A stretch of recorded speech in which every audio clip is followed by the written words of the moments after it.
दोस्तों ये कहानी है एक छोटे से गांव की। उसमें राम और श्याम नाम के दो दोस्त रहते थे। राम बहुत सीधा साधा था, लेकिन श्याम बहुत चतुर था।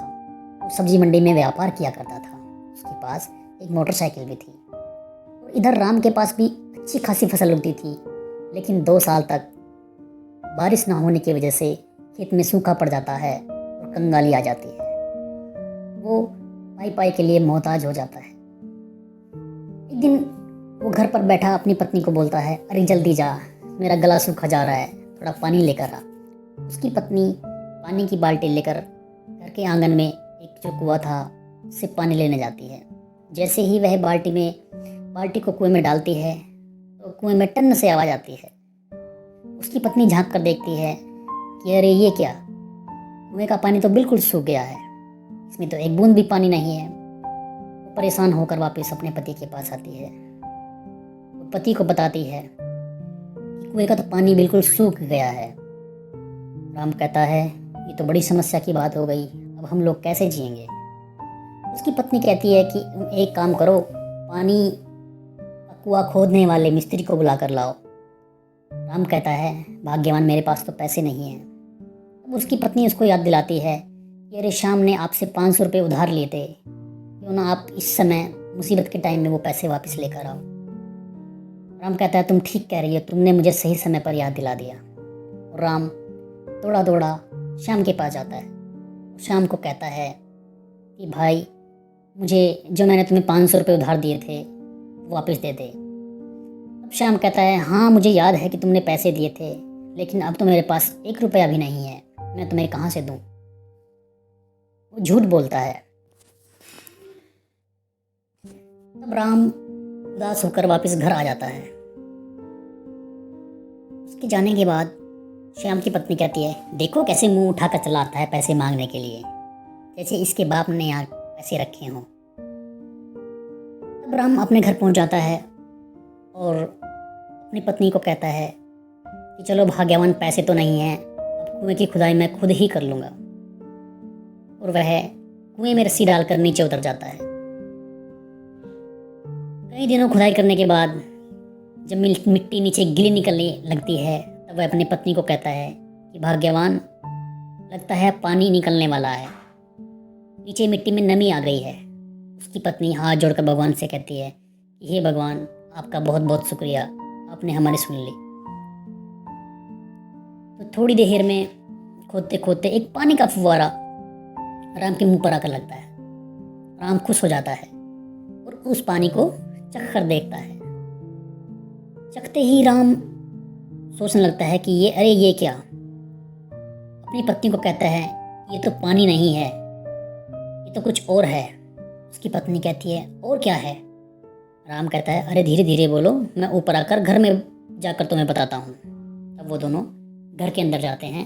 तब राम उसे कहता है कि इसमें पानी नहीं है, ये तो तेल है। उसकी पत्नी ये सुनकर आश्चर्य में पड़ जाती है और कहती है, अरे वाह, फिर तो हम इस तेल को बेचकर खूब सारे पैसे कमाएंगे।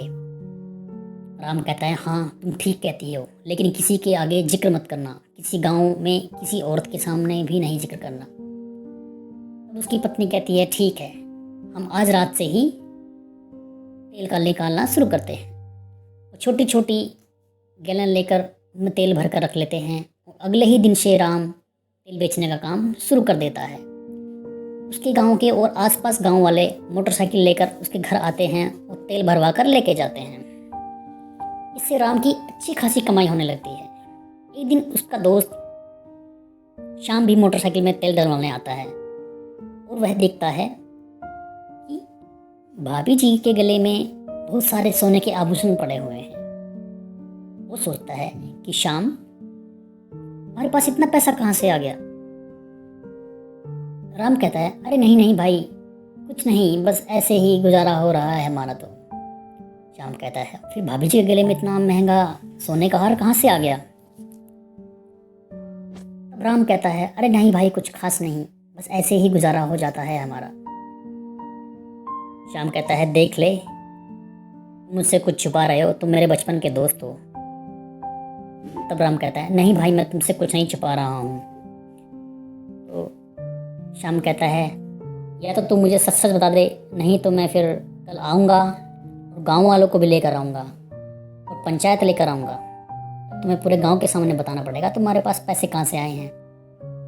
राम को चिंता हो जाती है, ये तो बड़ी मुसीबत हो गई। राम अपनी पत्नी को बोलता है कि भाग्यवान, मैंने तुम्हें मना किया था कि तुम आभूषण मत खरीदना, लेकिन तुमने वही गड़बड़ कर दी। तो वो कहता है फिर इस समस्या का क्या समाधान है, अब हम क्या करें। राम कहता है हम यहाँ से निकल चलते हैं, सारा तेल निकाल कर हम कहीं शहर में चले जाएंगे। उसकी पत्नी कहती है लेकिन हम शहर में जाएंगे कहाँ। कहता है उसकी तो चिंता मत कर, मैंने सब इंतज़ाम कर दिया है। रात को ही राम और उसकी पत्नी सारा तेल निकाल कर गाड़ी में भर के सुबह ही दिन निकलने से पहले पहले शहर की तरफ निकल जाते हैं। तब अगले दिन वहाँ पर शाम आता है और देखता है कि उनके घर पर ताला लगा हुआ था। फिर वो सोचता है अरे ये क्या, मेरी बात सुनकर डर के भाग गए लग रहा है मुझे गांव छोड़ के। चलो अच्छा हुआ, अब तो सारा तेल मैं ही बेचूंगा। तब शाम कुएं में झांक कर देखता है, कुएं में तो कुछ भी नहीं है। देखता है कहीं उन्होंने नीचे नलकूप वगैरह लगा रखा होगा, तो वो रस्सी लेकर नीचे कुएं में उतर जाता है और वहाँ पर रखे फावड़े से खुदाई चालू कर देता है। तब वह खोदता रहता है। थोड़ी देर में एकदम से ज़मीन फटती है और शाम ज़मीन में धंस जाता है। बचाव बचाव करता रहता है, लेकिन उसके आसपास वहाँ पर कोई नहीं होता। तो दोस्तों, लालच बुरी बला है, वो कुएं में ही समा जाता है। जो लोग कभी दूसरे का भला नहीं सोचते, उनके साथ भी एक दिन बुरा ही होता है। आशा करते हैं कि आपको कहानी अच्छी लगी होगी। आगे भी इसी तरह की अच्छी कहानियाँ सुनने के लिए हमारे चैनल सब्सक्राइब करें और कहानी को शेयर करें। धन्यवाद।